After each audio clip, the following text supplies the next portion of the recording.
Bonjour, je m'appelle Alberto Faliva. Je suis un chercheur italien en histoire de l'art et j'aimerais vous présenter ma recherche qui a fait l'objet d'une exposition, comme vous voyez, au Musée national de la Renaissance du Château des Coins, qui a un titre Renaissance franco-italienne, Serlio, Ducerceau et les Dattaro. Cette recherche a été aussi publiée dans un livre à gauche, dans la diapositive, un livre de 400 pages, publié en italien, qui s'appelle Francesco e Giuseppe Dattaro, La Palazzina del Bosco et altre opere. Et puis un catalogue, Renaissance franco-italienne, Serlio, Ducerceau et les Dattaro, qui a été écrit par le professeur Allen Erland Brandenburg et moi-même, Alberto Faliva. Donc vous voyez à droite.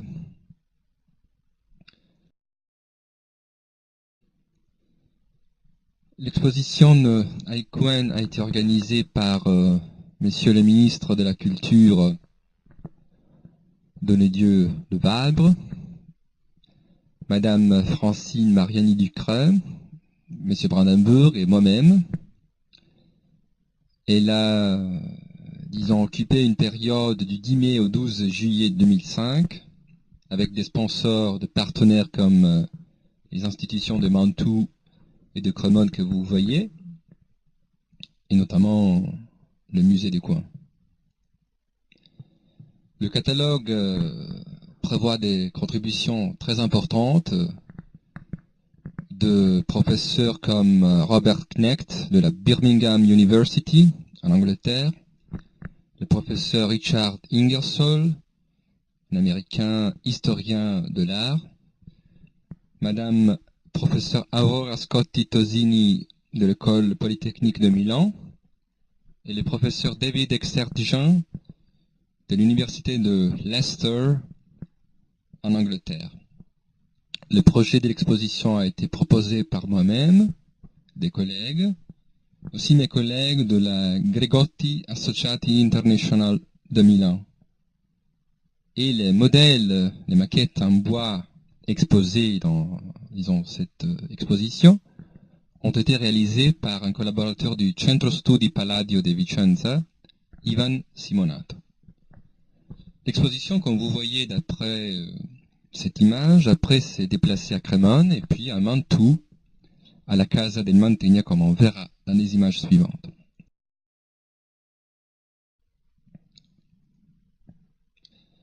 Vous pouvez voir dans ces images la grande salle de la reine du château des Coins, à l'intérieur de laquelle on a proposé notre exposition, qui avait comme volonté celle de montrer les affinités existantes entre les planches du traité de Sebastiano Serlio et les maquettes réalisées en échelle 1/50 des bâtiments crémonais réalisés par des artistes architectes comme Francesco et Giuseppe Dattaro, qui ont été toujours considérés jusqu'à aujourd'hui des architectes mineurs, entre guillemets. Voilà donc une image d'ensemble.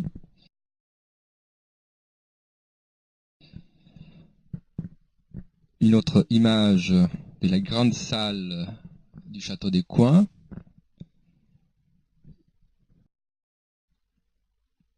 L'exposition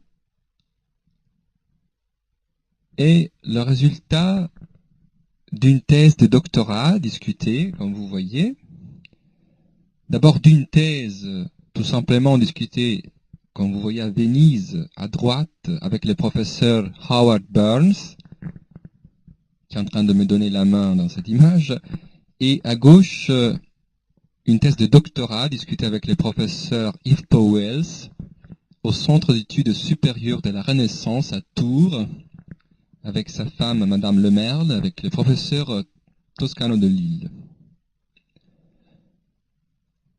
Et puis vous voyez une image le jour de l'inauguration au Château des Coins avec messieurs les professeurs Brandebourg au centre, monsieur le maire de la ville de Crémone, professeur Corrada à droite, et moi-même à l'extrémité gauche.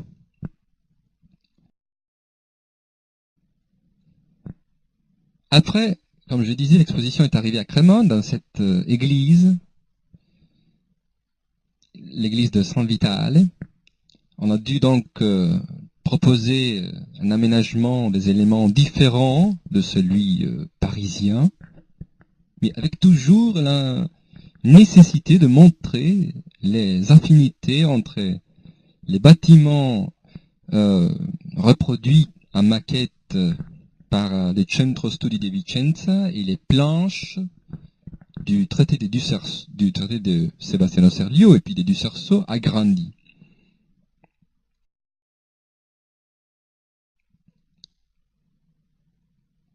Voilà encore une image qui montre bien l'existence des affinités dans cette église.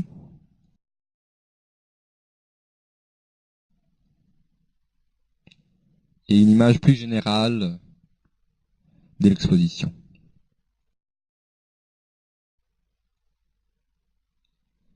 On a eu la chance d'avoir, comme vous voyez à gauche, on a eu la chance d'avoir le professeur Richard Ingersoll qui enseigne à Florence, à Ferrare et à Houston, aux États-Unis, un historien de l'art très important. Vous voyez aussi l'assesseur à la culture de la mairie de Crémone, professeur Berneri, et moi-même à droite.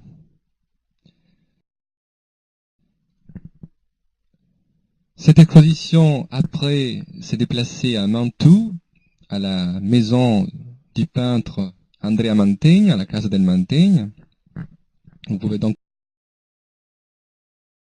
voir des images qui concernent la salle au deuxième étage de cette maison, qui était justement aménagée pour cette exposition.